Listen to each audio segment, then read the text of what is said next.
नहीं बताती। चाहे आप कितना भी प्रयास कर लो, संसार की हर खुशी उसे दे दे, फिर भी वह आपको यह 3 बातें नहीं बताएगी और ना ही वह अपनी पीछे की चीज किसी को देंगी, क्योंकि उन्हें पीछे की यह एक चीज देने में अच्छा नहीं लगता। तो चलिए इस कहानी के माध्यम से समझते हैं। मित्रों, आपने राजा विक्रमादित्य का नाम तो सुना होगा, जो बहुत ही प्रजापालक राजा थे। राजा विक्रमादित्य को सदैव पर अपनी प्रजा के सुख दुख की चिंता लगी रहती थी। यदि उनकी प्रजा में कोई भी दुखी व्यक्ति रहता था और राजा विक्रमादित्य को पता लग जाता, तो वे उसका दुख दूर करने के लिए हर संभव प्रयास करते थे। इसीलिए तो राजा विक्रमादित्य का यश तीनों लोकों में फैला हुआ था, क्योंकि राजा का एक धर्म होता है कि प्रजा के सुख दुख के बारे में सोचना, उसकी भलाई के लिए काम करना, यही राजा का धर्म है। कौन क्या कर रहा है, किससे क्या दुख है, इन बातों का पता लगाने के लिए राजा भेष बदलकर नगर में घूमा करता था। अगर उन्हें कोई दुखी प्राणी मिल जाता था तो वे उसका दुख दूर करने का पूरा प्रयास करते थे। ऐसे ही एक रात बाजार की गलियों में घूम रहे थे। आधी रात का समय था। चारों ओर अंधकार और गहरा सन्नाटा छाया हुआ था। गलियों का चक्कर लगाते लगाते वे एक ऐसे घर के नजदीक जा पहुंचे जिस घर में एक छोटा सा दीपक टिमटिमाना था। राजा ने देखा कि उस घर के बाहर बरामदे में बैठी एक बूढ़ी मां चरखा काट रही थी। वह बुढ़िया अजीब सी हरकतें कर रही थी। कभी वह हुक्का पीने लगती, कभी वह हंसने लगती, कभी वह रोने लगती, कभी वह नाचने लगती। बूढ़ी मां की यह अजीब सी हरकतें करते देख राजा बड्डा विस्मय में पड़ा। राजा बड्डा विस्मय में पड़ धस जाता है। सोचने लगा, यह बुढ़िया पागल तो नहीं है? रात के समय यह भला ऐसा क्यों कर रही है? मुझे इसके पास जाकर कारण पता करना चाहिए। राजा उस समय आम नागरिक वेशभूषा में था। उसने जाकर उस बूढ़ी मां से उसके हंसने और रोने का कारण पूछा। तब बुढ़िया कहती हैं, हे मुसाफिर, तुम अपने रास्ते जाओ। मेरा हाल जानकर तुम क्या करोगे? यदि तुम मेरा दुख दूर कर सको तब तो मैं अपना हाल तुमसे कहूं, वरना मेरा और अपना समय खोटा मत करो। राजा विक्रम बोला, हे मां, तुमने संकोच होकर अपनी बात मुझसे कहो, मैं तुम्हारे दुख को अवश्य दूर करूंगा।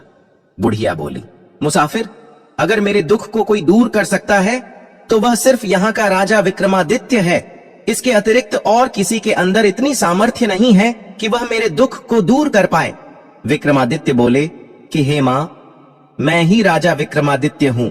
आप बताओ तो सही, क्या बात है? मैं तुम्हें वचन देता हूं कि तुम्हारी हर प्रकार से मदद करूंगा। तब बूढ़ी मां कहती हैं कि तुम्हें एक शर्त मेरी माननी पड़े। अगर 6 मास के अंदर तुमने मेरे कार्य को पूरा नहीं किया तो 6 मास समाप्त होते ही तुम्हारी मृत्यु हो जाएगी। मित्रों, राजा विक्रमादित्य ने उस बुढ़िया की शर्त को मान लिया। बुढ़िया बोली, मेरा नौजवान बेटा और बहू अंदर के कमरे में सोए हुए थे। एक दिन जब मैं प्रातःकाल उनको उठाने के लिए गई तो देखा कि दोनों ही गायब हैं। उनके बिस्तरों पर सिर्फ बड़े बड़े पत्थर लेटे थे। यह रहस्य आज तक मेरी समझ में नहीं आया और तब से मेरा दिमाग ठीक से काम नहीं कर रहा है। मेरी हालत पागलों जैसी हो गई है। यदि तुम कर सको तो मेरी बहू और बेटा को 6 मास के अंदर जहां भी गए हैं वहां से वापस ले आओ। यदि तुमने यह काम 6 महीने के भीतर नहीं किया तो तेरी मृत्यु हो जाएगी। राजा विक्रम ने उस बूढ़ी मां को वचन दिया कि 6 महीने के भीतर मैं तुम्हारी बहू और बेटों को लेकर आऊंगा। इस प्रकार से राजा विक्रमादित्य वहां से विदा लेकर चला जाता है।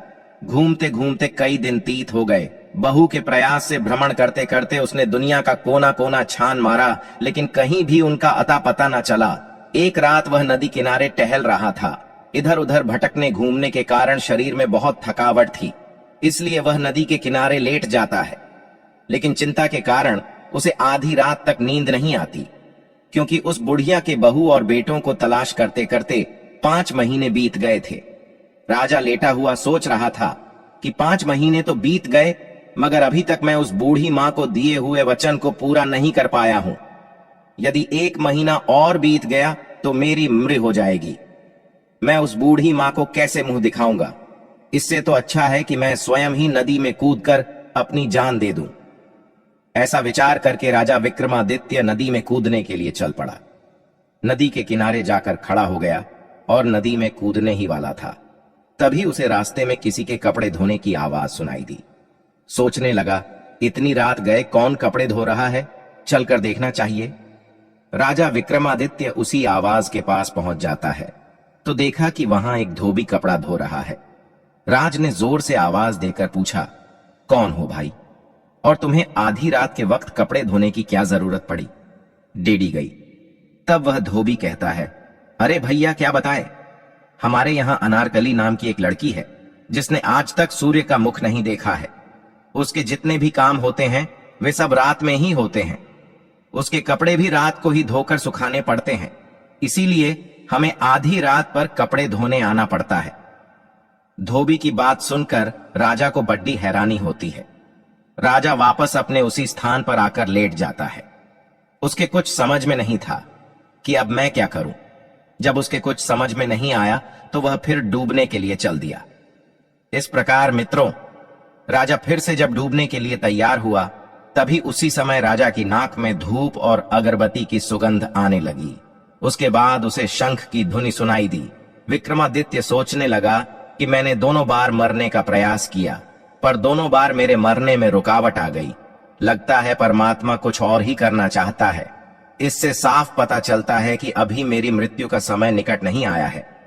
मित्रों, सुबह का समय होने वाला था। राजा ने सोचा, जरूर कोई साधु महात्मा भगवान की पूजा पाठ कर रहे होंगे। चलो अब उन्हीं के दर्शन कर लेते हैं। अब तो राजा साहब जिधर से सुगंध आ रही थी, शंख और घंटे की आवाज आ रही थी, उधर के लिए ही चल पड़ी। ढेर थोड़ी दूर चलने पर उन्हें एक महात्मा जी की कुटिया दिखाई दी। राजा ने महात्मा जी के चरणों में प्रणाम किया और एक तरफ बैठ गए। विक्रमादित्य को निराश, हताश और उदास देखकर महात्मा जी ने कहा, हे नौजवान, तुम्हें देखकर लगता है कि तुम कोई अच्छे परिवार से हो। तुम्हारे और तुम्हारे मुखमंडल को देखकर ऐसा प्रतीत हो रहा है कि तुम बहुत दुखी हो। तब राजा विक्रम कहता है, महात्मा जी, मैं जैन नरेश राजा विक्रम, मैं किसी को वचन दिया है। मैंने किसी को वचन दिया था और अपना वचन पूरा न कर पाने के कारण मैं बहुत दुखी हूँ, इसलिए मैं नदी में डूबकर मरना चाहता था। तब तक मुझे शंख की धुनी सुनाई पड़ गई। मैंने सोचा, मरने से पहले क्यों ना मैं आपके दर्शन कर लूं। महात्मा बोले, धन्य हो राजन, आज तक तो आपका नाम ही सुना था, लेकिन आज तो आप स्वयं ही यहाँ पधारे हैं।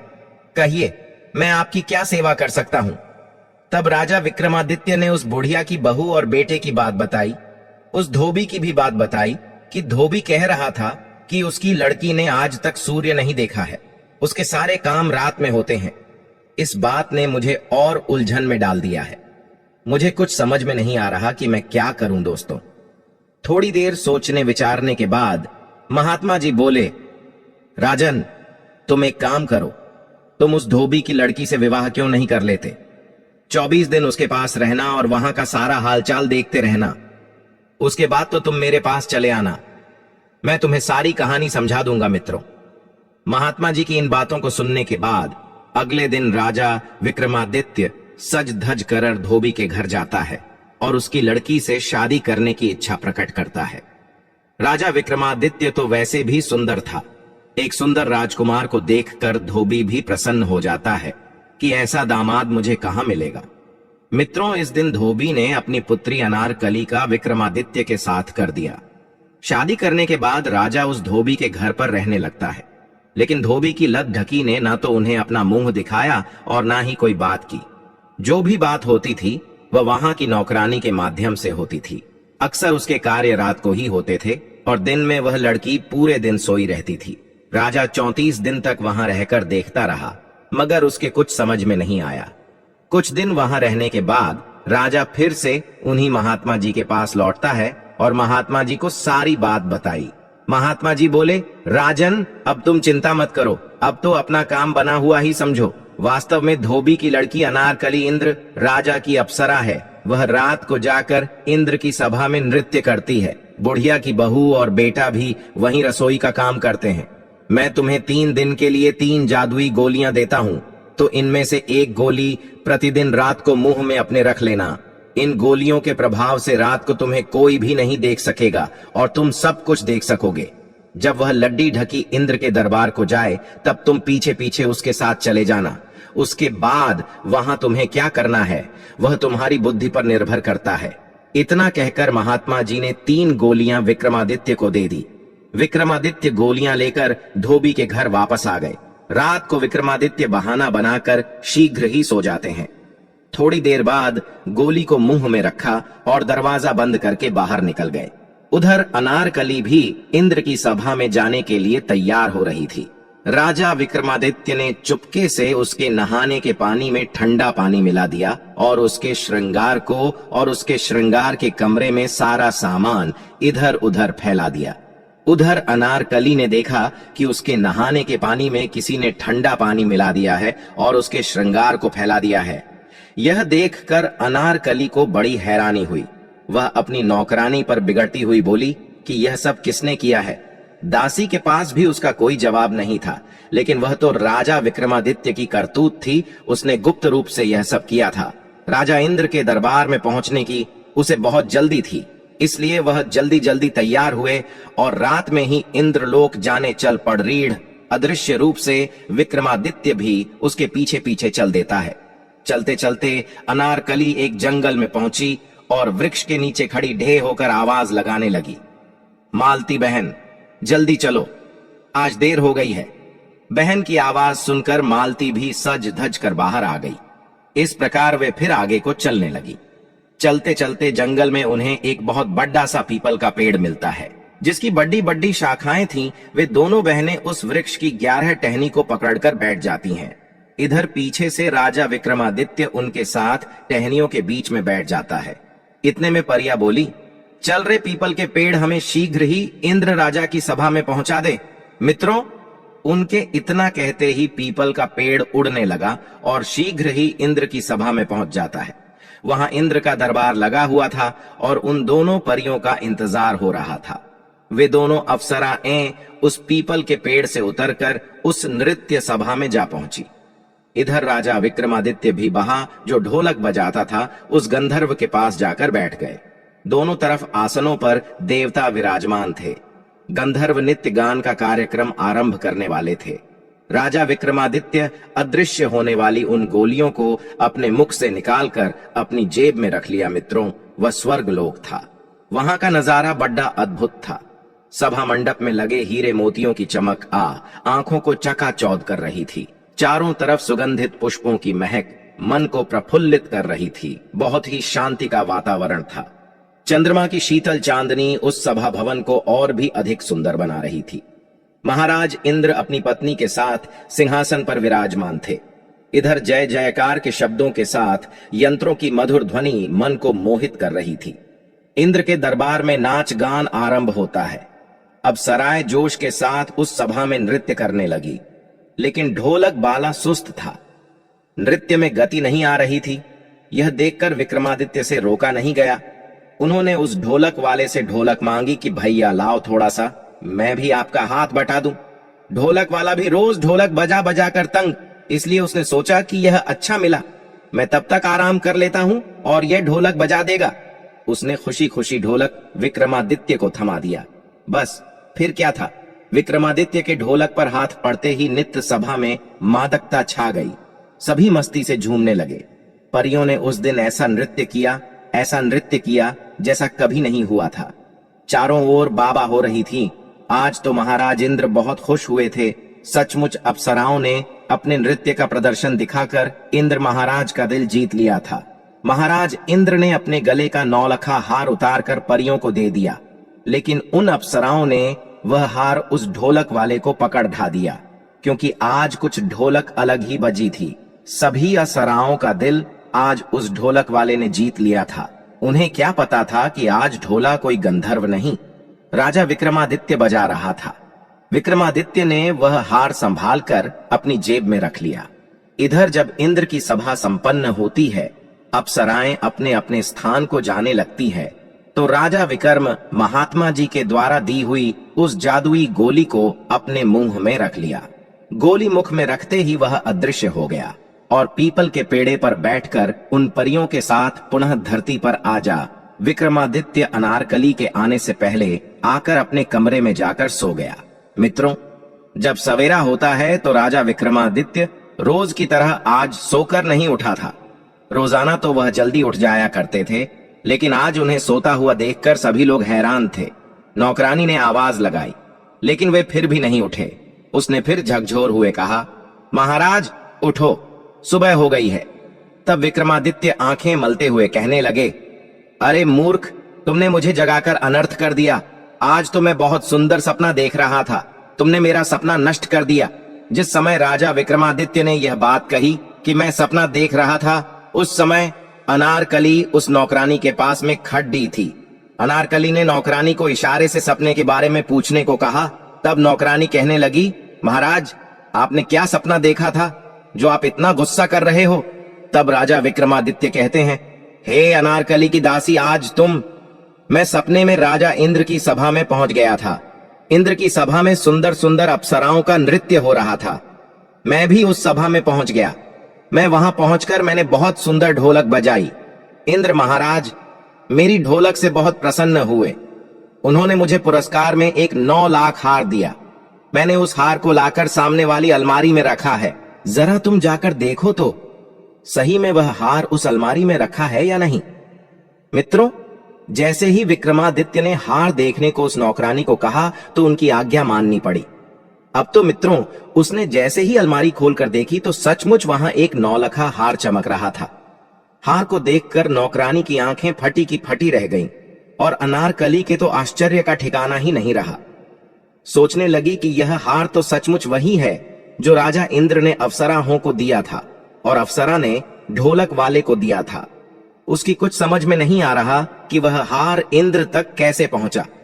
क्या सच में यह सपने में वहां पहुंच गए थे? मित्र, इस प्रकार वह दिन बीत जाता है और फिर जब शाम होती है तो आज रात को फिर से अनारकली इंद्र की सभा में जाती है और चुपके से विक्रमादित्य वहां पहुंच जाते हैं। फिर से नाच गान शुरू होता है। आज राजा विक्रमादित्य ने ढोलक वाले गंधर्व से ढोलक लेकर पहले दिन से भी अच्छी ढोलक बजाई। आज तो अप्सरा ने और भी ज्यादा अच्छा नृत्य किया। इंद्र ने खुश होकर परियों को सोने की थाली में वह 30 व्यंजनों पुरस्कार के रूप में भेंट किया। परियों को लगा कि सारा कमाल तो उस ढोलक वाले का है, बस इनाम का अधिकारी तो ढोलक वाला है। यही सोचकर असरा ने वह व्यंजनों की थाली विक्रमादित्य को दे दी। इधर दरबार समाप्त होता है। सभी परियां अपने अपने स्थान को चली जाती हैं। विक्रमादित्य भी पहले से पहले आकर व्यंजनों की थाली को अलमारी में रखकर बिस्तर पर आकर सो जाते हैं और प्रातःकाल काफी देर तक सोते रहते हैं। आज फिर से जब नौकरानी ने उन्हें जगाया तो वे फिर से गुस्सा होकर बोले, अरे मूर्ख नौकरानी, आज तो तूने मेरा सारा कार्य ही बिगाड़ा दिया। आज तो मुझे कल से भी अधिक सुंदर सपना दिखाई दे रहा था। अनारकली ने पछवा या कि आज उन्होंने सपने में क्या देखा है? तो राजा विक्रमादित्य समझाते हैं कि आज मैंने इंद्र की सभा में कल से भी अधिक सुंदर ढोलक बजाई थी। इस पर उन्होंने सोने की थाली में 36 प्रकार के दिव्य भोजन मुझे भेंट किए हैं। मैं उस थाली को लाकर अलमारी में रख दिया हूं। तुमने मुझे जगा दिया। जाओ देखो वो थाली रखी है कि नहीं। नौकरानी ने जब अलमारी खोलकर देखी तो सचमुच व्यंजनों की थाली वहां रखी हुई थी। पास में ही अनारकली खटड़ी थी। व्यंजनों की थाली देखकर वह स्तब्ध रह गई। उसके कुछ समझ नहीं आ रहा था कि यह सब कैसे हो रहा है। यह थाली तो इंद्र महाराज ने अप्सरा को भेंट में दी थी, इनके पास कहां से आई? मित्र, इसी बात की उधेड़ डब्बड़ में पूरा दिन बीत जाता है। अंत में हार कर शाम के समय उसे राजा से बोलना ही पड़ी। DDH गया। अनारकली राजा से कहने लगी, हे महाराज, मेरी समझ में यह रहस्य नहीं आ रहा है कि सच सच बताओ, आपने यह सब कैसे किया? सचमुच वह थाली वही थाली है जो राजा इंद्र ने दी थी। तब राजा विक्रमादित्य ने देखा कि अनारकली उसके सम्मुख आकर अपना मुख दिखाकर निवेदन कर रही है। राजा ने अब तक उसका मुख नहीं देखा था। सुंदर अनारकली का चेहरा देखकर राजा बहुत प्रसन्न हो जाता है। विक्रमादित्य ने कहा, मैं तुम्हें बता तो दूंगा, पहले तुम अपना रहस्य मुझे बताओ कि तू अपना मुख